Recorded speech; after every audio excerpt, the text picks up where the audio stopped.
Industrialists हैं जो कि मोदी हुकूमत और बीजेपी के भी फाइनेंसियर्स हैं, वो लोग उनके बड़े बड़े चैनल्स चलाते हैं। सफाक चौधराहट भारत ने तमाम खित्ते के ममालिक पे इम्पोज करने की कोशिश की थी। अमेरिका और सऊदी अरेबिया अहम तरीन जो कैपिटल्स हैं, भारत को कई मरतबा काफ़ी सख्त तरीन स्नब दिया गया। बतौर एक्सटर्नल अफेयर्स मिनिस्टर जयशंकर साहब को अपने ओहदे से हटाया जाए। भारत का जो इस वक्त एक हाल है वो बहरहाल इस चीज़ से बहुत आया है कि भारतीय मीडिया सिर्फ सोशल मीडिया या डिजिटल मीडिया की ये बात नहीं हो रही, क्योंकि डिजिटल मीडिया पे एवरीबडी इज़ स्कॉट फ्री, लेकिन भारत के बहुत बड़े बड़े नामवर जो उनके इंडस्ट्रियलिस्ट्स हैं, वो उनके बहुत अहम जो करता धरता हैं, जो कि मोदी हुकूमत और बीजेपी के भी फाइनेंसियर्स हैं, वो लोग उनके बड़े बड़े चैनल्स चलाते हैं। वो बड़े बड़े चैनल्स, नामवर चैनल्स, इंटरनेशनली जो काफ़ी वॉचेबल हैं, वो भी जो जब से सदर ट्रंप की और army chief field marshal Asim Munir की मुलाकात हुई है, उसके बाद से अगर वो मुलाकात, ये मैंने पहले भी बात ये वाली कर्ज की और I think I would want to make this mention again, कि अगर वो मुलाकात पाकिस्तान के इंटरेस्ट्स के मुखालिफ होती तो भारतीय मीडिया की चीखों का और उनकी तकालीफ का ये आलम ना होता जो कि इस वक्त है। उस मुलाकात के बाद जो उनकी तरफ से चीखें और जो उनकी तरफ से एहतजाज रजिस्टर कराया जा रहा है, और सदर ट्रंप को, अमेरिका को जिस तरह के मनफी किस्म के रिमार्क्स से वहाँ पर उनके चैनल्स पर नवाजा जा रहा है, वो एक जीता जागता सबूत है, मुंह बोलता सबूत है इस बात का कि भारत को किस तरह से सर से पांव तक इस मामले में तकलीफ़ हुई है और किस तरह से भारत तिल मिला गया है इस मुलाकात के बाद। एक बहुत आई थिंक रैम्पेंट और ब्लैटेंट किस्म की गलत खबर या फेक न्यूज़ फैलाई गई भारतीय मीडिया की तरफ से कि जी इस मुलाकात के बाद तो एक दफ़ा फिर पाकिस्तान ने अमेरिका को अपने हवाई अड्डे, अपने ज़मीनी अड्डे दे दिए हैं कि ताकि ईरान पर हमले किए जा सकें। ये इतनी एक शर्मनाक किस्म की फ़ेक न्यूज़ थी जो कि फ़ौरी तौर पे जिसकी तरदीद पाकिस्तान की तरफ से हुई और जिसके कोई पाँव नहीं थे, तो ज़ाहिर है वो जो झूठी खबर थी वो ज़्यादा दूर तक चल ना सकी और फ़ौरन अपनी मौत आप मर गई। फिर हमने ये भी देखा कि एक मज़ाहिका ख़ेज़ तौर पर जब ये ईरान इज़राइल कॉन्फ्लिक्ट चलता रहा, कुछ AI जनरेटेड वीडियोज़ भी इंडिया की तरफ से, और उनके साथ जो एक नेक्सस है इज़राइल का, इस नेक्सस की तरफ से कुछ AI जनरेटेड वीडियोज़ सदर ट्रंप की फैलाई गई, जिसमें वो पाकिस्तान को जी संगीन नताइज की वार्निंग्स दे रहे थे कि आप उनका साथ ना दें वरना आपके ख़िलाफ़ भी बड़े कोई संगीन नताइज होंगे। बड़ी एक अफसोस की बात थी कि इंडिया जब कुछ उनको ना मिला कि कुछ सब्सटेंस पे कोई पाकिस्तान का किसी तरह से किसी सब्सटेंस पे, किसी सॉलिड ग्राउंड पे पाकिस्तान की मुखालफत करे, तो फिर वो वही एक टिपिकल ओछे हथकंडे भारत की तरफ से हमें उनके मीडिया के ज़रिए नज़र आए, जहाँ पर इस तरह की झूठी मनगढ़ंत और फेक न्यूज़ को पेडल किया गया और इंतहाई ढिठाई के साथ। ये कहना अहम होगा कि सम ईयर्स अगो हम सबको याद है वो वक्त कि जब भारत इस तरह की धमकियां देता था पाकिस्तान को कि आपको हम पूरे ख़ित्ते में आइसोलेट कर देंगे, डिप्लोमेटिकली आइसोलेट करना पाकिस्तान को, ये एक भारत का, और जब से मोदी जो है वो मोदी सरकार भारत पर विराजमान हुई है, तब से उनका ये एक बहुत बड़ा ऑब्जेक्टिव है, मकसद है कि पाकिस्तान को हमने इंटरनेशनली आइसोलेट करना है। इसी के मद में आपको याद होगा कि कुछ साल पहले सार्क कॉन्फ्रेंस, जो कि इस खित्ते के तमाम तर ममालिक और साउथ एशियन ममालिक के एक कलेक्टिव गुड के लिए एक जो सार्क का एक प्लेटफॉर्म है, उसको भी बदकिस्मती से भारत ने सबोटाज किया था और हर किसी को कहा था कि जब वो पाकिस्तान की टर्न थी सार्क कॉन्फ्रेंस होस्ट करने की, तो हर तमाम दीगर ममालिक पे अपनी हेजेमनी या अपनी चौधराहट को इंडिया ने इम्पोज किया और हर मुल्क को कहा, बांग्लादेश को, नेपाल को, जितने भी सार्क मेंबर कंट्रीज़ हैं, कि आपने बॉयकॉट करना है और आपने पाकिस्तान की जो ये होस्ट करदा कॉन्फ्रेंस है उसमें आपने नहीं जाना। और ख़ुद भी उन्होंने इस बात को जो है वो कहा कि हम भी बॉयकॉट कर रहे हैं, सिंस हम बॉयकॉट कर रहे हैं तो इसलिए आप जो छोटे ममालिक हैं या जिनको एक भारत कमतर समझता था और एक अपने सुपीरियॉरिटी कॉम्प्लेक्स में मुब्तला था, उनको भी डिक्टेशन दी गई कि आप लोगों ने भी पाकिस्तान में होने वाली इस कॉन्फ्रेंस में नहीं जाना, चाहे आपका अपना कलेक्टिव गुड इसमें क्यों ना कुर्बान होता हो, डोंट बॉदर अबाउट दैट। आप छोटे मुल्क हैं, आप हमसे नीचे हैं, हम जो कह रहे हैं आपने करना है। इस तरह की सफाक चौधराहट जो है वो भारत ने इस तमाम खित्ते के ममालिक पे इम्पोज करने की कोशिश की थी in an attempt to isolate Pakistan. आज जब हम बात करते हैं आई थिंक इसमें हम जो एक कहते हैं ना एक नेचर का या एक जो कुदरत का एक जो होता है ना कि एक कर्मा जिसे आप कहते हैं, तो ये कार्मिक साइकिल हम इसको इग्नोर नहीं कर सकते कि आज आइसोलेटेड कौन है, आज अकेला कौन पड़ा हुआ है, नो पॉइंट्स फॉर गेसिंग। सो आई थिंक इंडिया को ये बात अब उनको समझ आ रही है कि व्हाट इट फील्स लाइक, जिसको वो आइसोलेट करने चले थे उनके मुकाबले में अब भारत जब खुद आइसोलेट हो गया है तो कैसे फील होता है उनको। हमें बल्कि बहुत हमारे बावसूख ज़रा ये इस हद तक बात बताते हैं कि अमेरिका और सऊदी अरेबिया, ये जो दो अहम तरीन जो कैपिटल्स हैं, उनकी तरफ से पब्लिकली तो नहीं लेकिन बिहाइंड क्लोज डोर्स भारत को कई मरतबा काफ़ी सख्त तरीन स्नब दिया गया और उन सवाल उठाए गए भारत से कि ये जो जारियत आपने की थी पाकिस्तान के ख़िलाफ़, इंतहाई अनप्रोवोक्ड किस्म की, जब आपको बार बार पाकिस्तान की तरफ से कहा गया कि हम जॉइंट इन्वेस्टिगेशन भी करते हैं, वो पहलगाम अटैक आप एक चीज़ का इल्ज़ाम लगा रहे हैं, उसको मज़ीद हम लोग अपनी तरफ से डिग आउट करते हैं, अगर कोई पाकिस्तान की इन्वॉल्वमेंट निकलती है आप बिल्कुल उस चीज़ को आगे लेके चलें, हम आपके साथ कोऑपरेट करेंगे। इस हद तक जब ताउन एक पाकिस्तान ने आपको ऑफ़र किया तो उसके बावजूद आपने जारियत का रास्ता क्यों अपनाया? इससे तो एक चीज़ ये बहुत ऑब्वियस हो गई कि आपका तो पहले रोज़ से जो प्लान था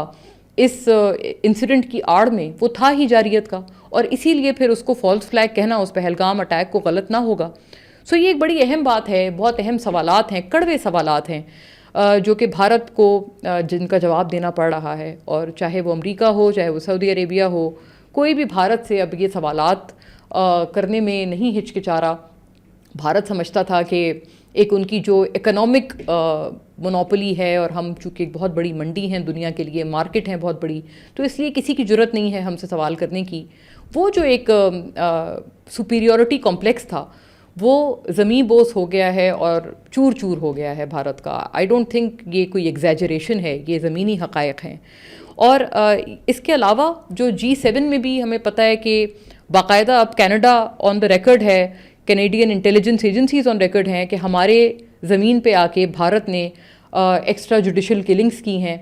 वो एक और तरह का एक बहुत बड़ा तमाचा है जो कि बैनुल-अक़वामी सतह पर भारत अपने लिए महसूस करता है। G7 समिट में भी हमें ऑल ऑफ अस नो और पूरी दुनिया ने देखा कि किस तरह से भारत ने बहुत बेग कर करके और प्लीड कर करके अपने आप को इनविटेशन, एक खुद साख्ता इनविटेशन उनको दिलवाया कि जी उनको तो वरना शुरू में कोई बुलावा ही नहीं आ रहा था इस समिट का। बहुत अल्लाह अल्लाह करके एक भारत ने अपने आप को बुलावा दिलवाया कि आप प्लीज़ इस तरह से हमारे साथ ना करें और हमें बुला लें, इतना हमें बुरी तरह से इग्नोर ना किया जाए। और फिर जितनी भी तस्वीर आई, none other than Rahul Gandhi,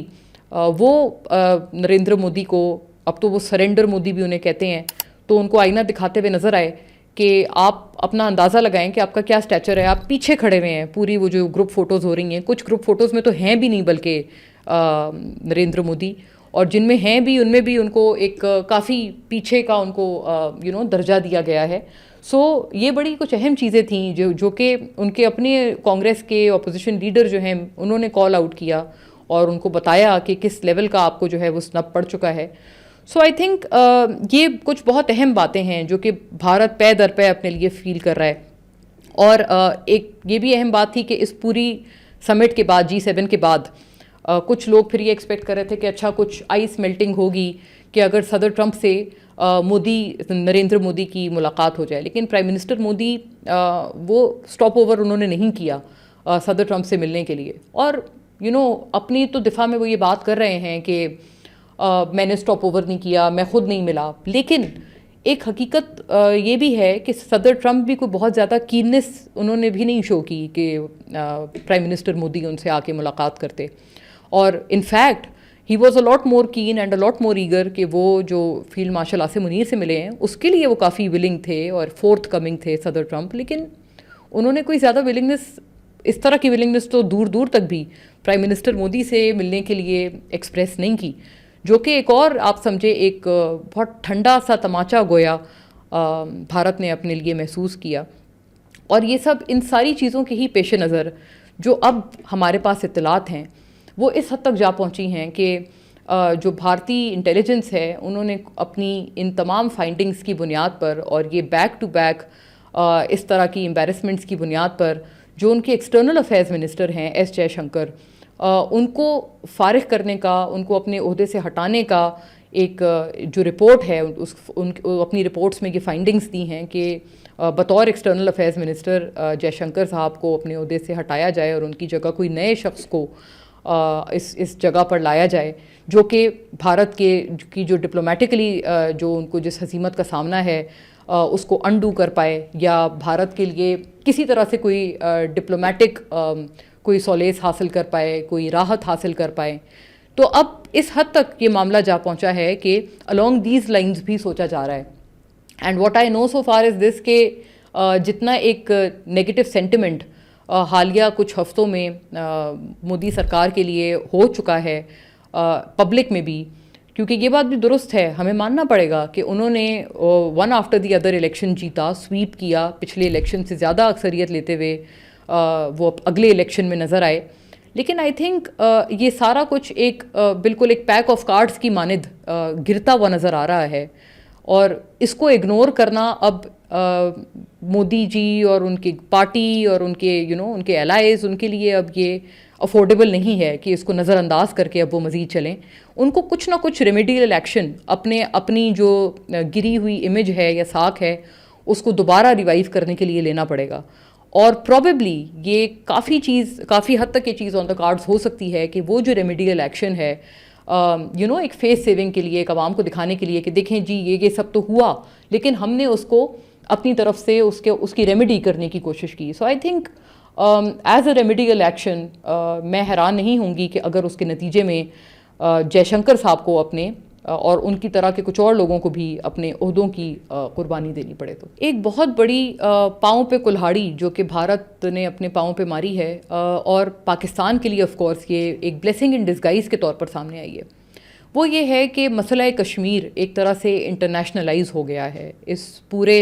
conflict के बाद, इस पूरे कन्फ्रंटेशन के बाद जो कि पाक भारत के दरमियान हुई, और कोशिश तो ये थी कि उस चीज़ को एक फॉल्स फ्लैग हमले को, पहलगाम इंसिडेंट को आड़ बनाकर पाकिस्तान को आड़े हाथों लिया जाए या पाकिस्तान को सबक सिखाया जाए। अगर मैं नरेंद्र मोदी या उनकी पार्टी की ज़बान में बात करूं तो ये जो जुमला है ये लोग बहुत अक्सर और बेशतर इस्तेमाल करते हैं कि पाकिस्तान को सबक सिखाया जाए। इस हद तक गए कि पाकिस्तान के अवाम को तक धमकियाँ दी गई। ये कितनी एक शर्मनाक चीज़ है कि मैं तो ये नोट कर रही थी कि जब बदकिस्मत एयर क्रैश हुआ एयर इंडिया की फ़्लाइट का इंडिया में, पाकिस्तान के हाईएस्ट लेवल से उस चीज़ पे सॉलिडेरिटीज़ का इजहार किया गया, यकजहती का इजहार किया गया भारतीय अवाम के साथ। लेकिन उनके प्राइम मिनिस्टर पाकिस्तान के अवाम को बाकायदा धमकियाँ दे रहे हैं कि जी रोटी खाओ वरना मेरी गोली खाओ। मतलब कितनी एक शर्मनाक किस्म की बात है। आई थिंक ये एक बहुत इम्पॉर्टेंट और नोटवर्दी चीज़ है कि जहाँ पर कोशिश की गई कि उस इंसिडेंट के ज़रिए पाकिस्तान को सबक सिखाया जाए, वहीं पर उसी इंसिडेंट की वजह से और उसी की बिना पर कश्मीर का मुद्दा एक दफ़ा फिर दुनिया की नज़रों में जाग गया, जो कि शायद कुछ पैसिव हो गया था, बैक बर्नर पे चला गया था। फ्रैंकली स्पीकिंग पाकिस्तान में भी ये इशू काफ़ी बैक बर्नर पे चला गया था। हम अपने डोमेस्टिक लेवल के इश्यूज़ में और अपनी अंदरूनी सियासत में इस कदर हम लोग मशगूल हो गए थे कि मसला कश्मीर पे हार्डली हम कोई बयान या कोई बात सुनते थे। बैनुल-अक़वामी दुनिया भी हम देखते थे कि दीगर मामलात में और कॉन्फ्लिक्ट्स में लग गए थे। लेकिन थैंक्स टू ऑल दिस ये सारा कुछ रिवाइव हो गया है। और अब ख्वाह वो सदर ट्रंप हों और पाकिस्तान तो पहले रोज़ से ही है। देखें नोटेबली सेक्रेटरी रूबियो से भी जब पीएम की बात हुई है तो उन्होंने भी कहा है कि हम हर मुद्दे पे इंडिया के साथ इंगेज करने को विद यूएस ऑन बोर्ड हम तैयार हैं, every issue included and includes Kashmir. सदर ट्रंप ने भी ये वाली बात की है। आई क्लियरली रिकॉल कि जब उनसे साबिक प्राइम मिनिस्टर इमरान खान भी मिलके आए थे तब भी उन्होंने ये कहा था कि मैं हर मुद्दे पे बात करूँगा। उनके पिछले टर्म में बतौर प्रेसिडेंट उन्होंने कहा था कि हर मुद्दे पे बशमूल कश्मीर के, यानी कि कश्मीर उनके साथ कहीं ना कहीं रेजोनेट करता है सदर ट्रंप के साथ। आज से नहीं करता, इससे पहले से भी करता है। When ever that he talks about India and Pakistan, वो खुद से हमेशा से कश्मीर का वो तस्करा करना कभी भी नहीं भूलते। और इंडिया को इस बात के लिए बहुत ज़्यादा तकलीफ़ भी होती है, मुझे ये भी बात पता है। तो आई थिंक उनकी उस तकलीफ़ में कई गुना ज़्यादा इजाफा हो गया है और वो हमने नहीं किया, वो unfortunately for India and fortunately for us वो किया ही भारत ने खुद से है कि जब उन्होंने एक इशू को मुद्दा बना के और बहाना बना के पाकिस्तान पे चढ़ाई करने की कोशिश की, वो उल्टा ऐसा मालूम हो रहा है कि वाज़े तौर पर वो अब इशू उल्टा भारत के खुद गले पड़ गया है।